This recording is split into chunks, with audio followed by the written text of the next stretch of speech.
Okay. So now when you take that and you move into the knowledge understanding degree, the 13th degree, which asks the question, what does it mean in a captain and lieutenant? And it spells it out, C.A.P.T.A.I.N, L.I.E.U.T.E.N.A.N.T. What does it mean in a captain and lieutenant? It says the duty of the captain is to give the order to the lieutenant. Duty of the lieutenant is to teach and also train the private soldier, right? 13 in our alphabet is the letter M, which means master. So a master is not just someone that does things very well. A master is someone who also possesses knowledge and understanding of a particular skill set, profession, or domain that they're an expert in. At the same time, when you look at it in relationship to that lesson, what does it mean in a captain and lieutenant? You're looking at 3 different roles that a master understands that they have to play in life sometimes.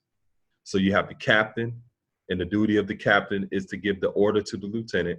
And the duty of the lieutenant is to teach and also train a private soldier. One thing, if you assess people who you think are masters at their craft, one thing that is consistent across the board, I don't care what profession that they're in, one thing that is consistent about all of them across the board is that they understand that at times they have to be the captain. But at the same time, they know when to fall back and just be a private soldier and to be open to learn and listen and be taught and trained into something. But in other times, they know that they need to step up and be the lieutenant and teach and train others. They know how to move, right? And do what the situation demands. So when you look at 13, right? 1 and 3.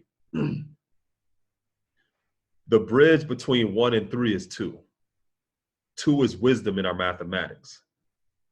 Wisdom represents fluidity, and that's what I'm actually pointing out. The fluidity to know when you need to be the captain and assert yourself. And then other times when you need to just be an observer and look and listen and be taught how to do something as a private soldier.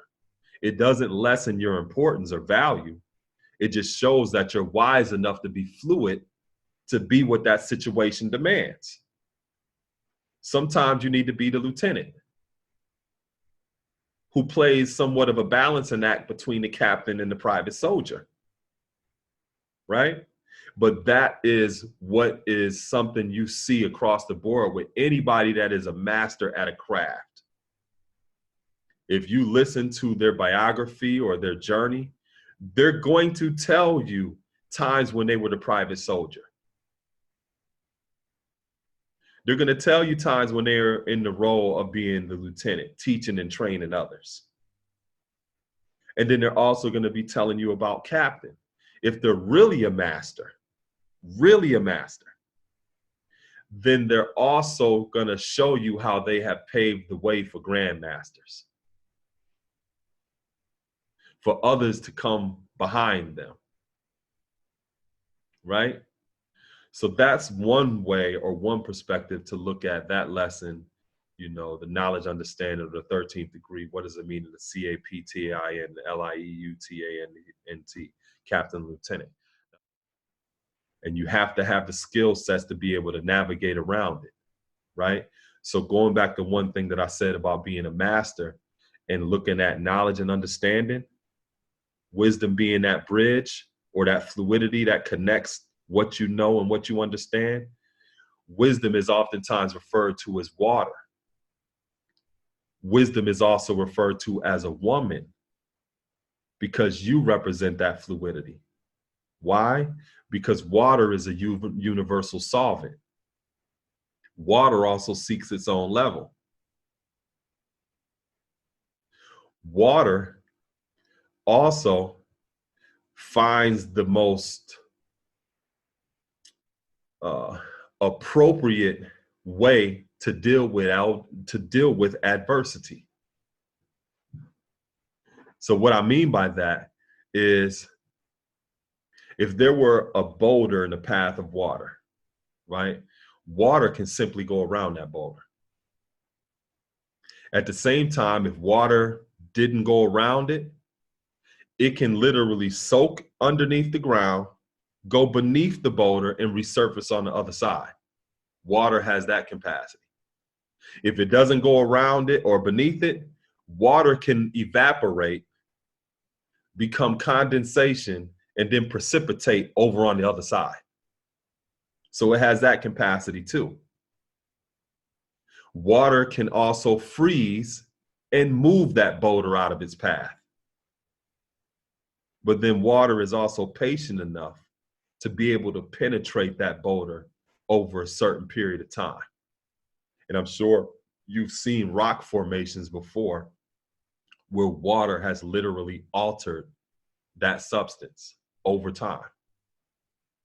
That is the way that wisdom functions. That is the way that a woman functions. A woman always seeks her own level. A woman is always going to find what is the appropriate way to deal with adversity. That's in your nature to do that. And woman is the bridge between knowledge and understanding. One of the things that we say about knowledge is knowledge represents the man and understanding represents the child. The woman is the bridge. You are the fluidity. You are how we're able to actually have those type of relationships. So now when you add it together, 1, 2, and 3, you get equality.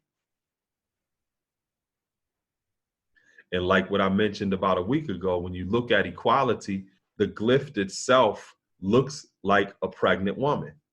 That's one reason why we refer to the woman as 6. Or you represent equality. You are balance. You are homeostasis. That's what you represent to us and to this world. Right? Yeah. So